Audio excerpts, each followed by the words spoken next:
let me say this, no, before anything else, ha. Meron tayo diyang mga biktima na sa labas, no? And I was told there are some police people that are taking pictures on them. If they do not want to be held in contempt, I do not want anyone to take pictures of anybody if you are not member of the media. I'd like to provide a holding room for the victims alone. All right? So provide a holding room for them. And I am prohibiting any police officer to take pictures of these victims. Respect this committee. Go ahead.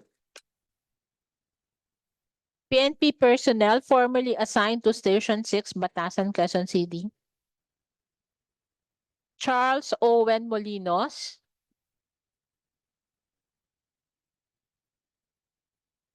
Mr. Charles Owen Molinos. Mr. Michael Maderable.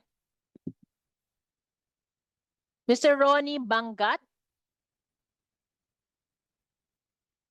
Mr. June Ralph Pinheiro. Bago yun, I'd like to order Colonel Cunanan. Where's the Cunanan? You tell those police that they can take pictures. All right?